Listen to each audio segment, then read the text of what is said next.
Record gevangenisstraf voor moord op de Vizodeweg in Ritten. Zeer lange celstraf voor professionele kille liquidatie. De rechtbank deed vandaag uitspraak. En verder in deze Zeeland Nu. Beesten getagd voor groot onderzoek. En vertrekt 3 juffen na bijna 140 jaar onderwijs.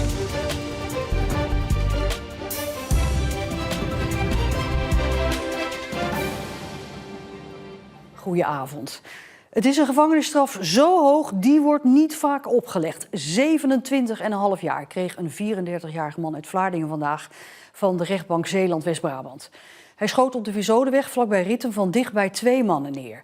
De 28-jarige Ricardo uit Goes overleed. Het andere slachtoffer raakte zwaar gewond. Een professionele liquidatie, zo noemt de rechtbank de schietpartij aan de Vizodeweg. Op een zakelijke en koelbloedige wijze heeft u met 1 schot een einde aan het leven van gemaakt. Vervolgens werd er, kennelijk om zeker te zijn van zijn dood, van dichtbij nog een extra schot op hem gelost. Er werd volhard om ook om het leven te brengen. Toen hij vluchtte werd hij achtervolgd en is er veelvuldig op hem geschoten. De 28-jarige Ricardo uit Goes voelde al aan dat de afspraak die hij had op 5 september 2024 wel eens slecht af kon lopen voor hem. Dat bleek uit berichtjes die hij had gestuurd. Hij reed samen met een Mexicaanse man naar Ritten, achter een witte Ford Focus aan. Een van de mannen uit die Ford stapte uit en schoot met 2 wapens met geluiddempers op Ricardo en de Mexicaan. Ricardo overleed ter plekke, de Mexicaanse man raakte zwaar gewond. De rechtbank twijfelt er niet aan dat de man uit Vlaardingen de moordenaar is. Er is sowieso DNA van hem gevonden op de trekker van het wapen, wat in de auto is gevonden waarmee is gevlucht. Degene die het uiteindelijk heeft overleefd, die kon een signalement geven en zo, en de auto.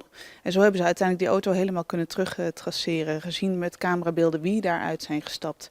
En uiteindelijk ook nog herkenningen geweest en dat DNA samen. De dag voor de moord werd een grote partij crystal meth onderschept in de haven. Dat mislukte drugstransport zou de aanleiding zijn geweest voor de liquidatie. Maar helemaal duidelijk is het motief van de moord niet, volgens de rechtbank. Omdat de verdachte voornamelijk bleef zwijgen. In dit geval is helemaal niks gezegd. Er is geen uitleg gegeven over het hoe, waarom, wat, waar, helemaal niks. Dus de nabestaanden blijven met vragen zitten. En dat neemt de rechtbank hem kwalijk. De straf die is opgelegd is de hoogste celstraf ooit in een Zeeuwse zaak. In 2015 werd een man uit Axel veroordeeld tot 25 jaar cel voor de moord op de bejaarde John Smit. De 27,5 jaar van vandaag ligt daar dus nog boven. Met een minder zware straf wordt het leed onvoldoende vergolden en wordt de maatschappij onvoldoende beschermd tegen het gevaar dat van u uitgaat. De rechtbank volgt daarmee de eis van de officier van justitie. Een hogere straf is niet mogelijk nu u vorig jaar door de rechtbank in Rotterdam al tot 2,5 jaar cel bent veroordeeld. Dat was voor het opzetten van een cocaïnewasserij. En hij heeft al vaker in de gevangenis gezeten. Voor wapenbezit, drugshandel, seksuele uitbuiting. Aan zijn strafblad worden nu dus een liquidatie en een poging tot liquidatie toegevoegd. Zowel hij als het Openbaar Ministerie hebben 2 weken de tijd om in hoger beroep te gaan.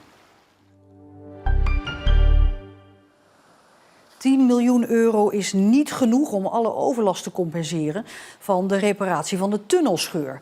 Dat staat in een motie van de gemeenteraad van Terneuzen die unaniem is aangenomen.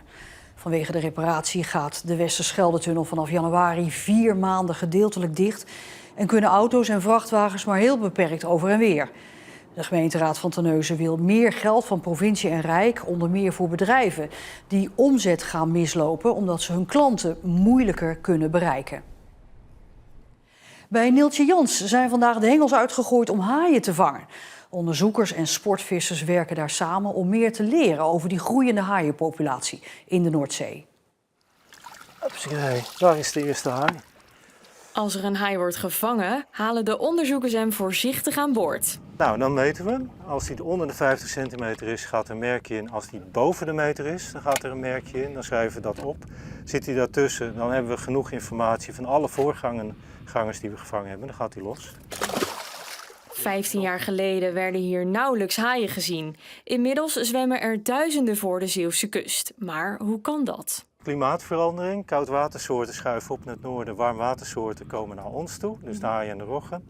Ze hebben hier een kraamkamer in de Oosterschelde en de visserijdruk is niet zo hoog. Mensen eten ze niet op. Nee, ze zijn niet lekker. Gelukkig hoeven we niet bang te zijn om een duik te nemen. Haaien moeten bang zijn voor mensen en niet andersom. Deze haaien trouwens hebben platte tandjes, geen scherpe tanden, dus ik zou het niet aanraden, maar het kan wel. Met de gevlekte haai kun je je vinger in de bek doen en dan voel je niks. Er zijn dus steeds meer haaien in Zeeland en als het aan onderzoekers ligt, zullen dat er de komende jaren steeds meer worden. Ze zijn alle drie rond 1980 begonnen, dus samen goed voor bijna 140 jaar in het basisonderwijs. De drie juffen, Kobi, Margriet en Marianne, namen vandaag afscheid van basisschool Het Honk in Capelle. Ze gaan met pensioen. Een hele verrassing voor Kobi, Margriet en Marianne. In alle vroegte werd het drietal opgehaald met een trekker en zaten ze in een treintje van fruitkisten.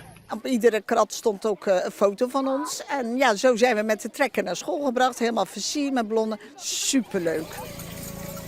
Wat is daar zo mooi aan het werken met leerlingen of met kindjes? Ja, je leert de kinderen van alles en je ziet ze groeien, je ziet ze ontwikkelen. En ja, dan hoop je dat dat bijblijft in hun toekomst. Want na 45 jaar lesgeven is het voor juf Kobi dan echt voorbij. En dat valt niet mee. Nu is het toch echt de laatste dag, dus dat voelt heel vreemd en eigenlijk ook onwerkelijk. De kinderen gaan de juffen enorm missen. De gezelligheid. De gezelligheid, want de juffrouw is wel in voor een grapje. Ja. Is ze altijd in voor een grapje of is ze soms ook streng? Soms ook streng. Ja? Als we heel vervelend doen. Heel veel leuke lessen. Ze doet echt heel veel leuke dingen altijd. Wat gaan jullie het meeste missen aan de juf? Het voorlezen en de grapjes denk ik dan wel. En voor jou, Finn? Ook het voorlezen. De huizenprijzen blijven maar stijgen, behalve in Zeeuws-Vlaanderen. Daar dalen ze juist, blijkt uit cijfers van de Nederlandse Vereniging van Makelaars. De gemiddelde verkoopprijs is in Zeeuws-Vlaanderen in het tweede kwartaal van dit jaar met ruim 2% gedaald. De gemiddelde prijs van een woning is daar nu €315.000. Boven de Westerschelde steeg de prijs wel met bijna 4% naar gemiddeld €388.000. Deze tolships liggen voor anker in Terneuzen om door te varen morgen naar Antwerpen. De schepen doen mee aan een zeilwedstrijd tussen Noorwegen en Antwerpen, net als dit Belgische zeilschip Saaftingen. De tolshipraces waren al begonnen in Denemarken, dan zijn we naar Harlingen gegaan. Nu van Harlingen naar Antwerpen. Dan het evenement start nu in Antwerpen en dan gaan we na het evenement verder naar Stavanger in Noorwegen en dan naar Aalborg in Denemarken terug. Op de schepen zitten vooral jongeren die leren hoe het werkt op een zeilschip voor een langere tijd. Ze worden trainees genoemd. De trainees zijn gezellig samen ook met de trainees van de andere schepen. De stad van Terneuzen heeft ook een bezoek aan de nieuwe sluis geregeld. En dan gaan we het hier afsluiten met een gezellige barbecue met alle schepen samen. BBB-senator Robert Lievers uit Zierikzee wil graag door in de Eerste Kamer. Maar of dat lukt hangt af van de statenverkiezingen volgend jaar. Van de 75 leden van de Eerste Kamer is Lievense nu de enige Zeeuw. Elke dinsdag reist senator Robert Lieverse van Schouwen-Duiveland naar Den Haag. Welkom in de Eerste Kamer. Lieverse is al 3 jaar lang Eerste Kamerlid voor de BBB en dat doet hij met veel plezier. Het Eerste Kamerlidmaatschap is natuurlijk een fantastische stap die je maakt vanuit een gemeenteraadslid naar Eerste Kamer. Eerste Kamer is een grote stap, maar het bevalt heel goed. Het is rustig en de Eerste Kamer is anders dan bij de Tweede Kamer, waar de hectiek de overhand lijkt te hebben. Laat ik het wat plat houden. En hier merk je komt het gebouw binnen, ja, je hebt het zelf net ervaren, je gaat hier bijna fluisteren. Want het grootste gedeelte van de week gebeurt hier eigenlijk heel weinig in het gebouw. Behalve op dinsdag, als alle Eerste Kamerleden bij elkaar komen. Op deze dag lopen we mee met Robert. Met hoge uitzondering mogen we alles filmen. Zo ook de bekende achterkamertjes, waar hoogpolig overleg plaatsvindt. We mogen alleen de audio niet uitzenden. Senator Lieverse houdt in alle overleggen wel in zijn achterhoofd dat hij Zeeuw is. Je bent Zeeuw en je blijft Zeeuw. En alles wat ik daar geleerd heb in 19 jaar raadslidmaatschap neem je natuurlijk mee. Dus ik heb het ook altijd in elk debat heb ik het over het eiland waar ik vandaan kom. Het eiland Schuin-Duiveland is toch mini-Nederland, als ik het zo mag vergelijken. Dus, dus ja, je neemt veel natuurlijk mee. Maar je bent hier natuurlijk senator voor het hele land. Toch bemoeit hij zich stiekem net iets meer met onderwerpen die spelen in Zeeland dan elders. Zoals de vervanging van de Zeelandbrug. Er moet een andere oplossing komen voor de Zeelandbrug. En dan is het heel logisch dat natuurlijk het Rijk in eerste instantie zegt... ja, het is uw brug, provincie Zeeland, dus u moet dat oplossen. Nou, daar hoef je niet voor gestudeerd te hebben.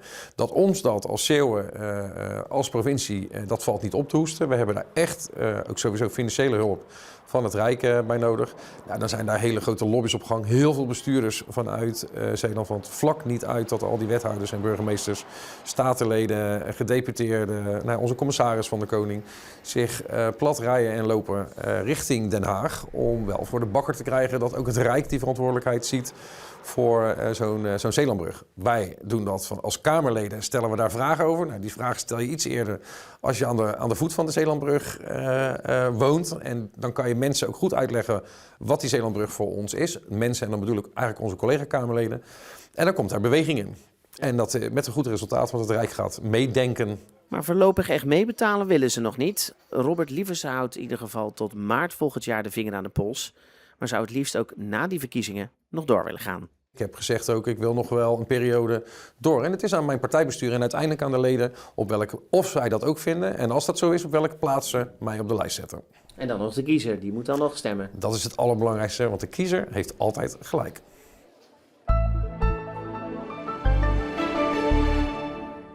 Opnieuw een ultieme zomerdag in Zeeland met temperaturen van 26 graden aan zee tot 29 graden dieper Zeeland in. Langs de kust bracht een noordwestenwind vanmiddag wat extra verkoeling. Vanavond en vannacht blijft het vrij helder met minima die dalen van 17 tot 19 graden. Morgen opnieuw fraai en warm zomerweer met temperaturen van 27 tot 30 graden. De matige noordoostenwind trekt morgen wel wat aan en ook de dagen daarna zonnig, droog en erg warm. En tot zover deze Zeeland Nu. Meer nieuws uit Zeeland op onze site en op onze gratis app. Nog een hele fijne donderdagavond.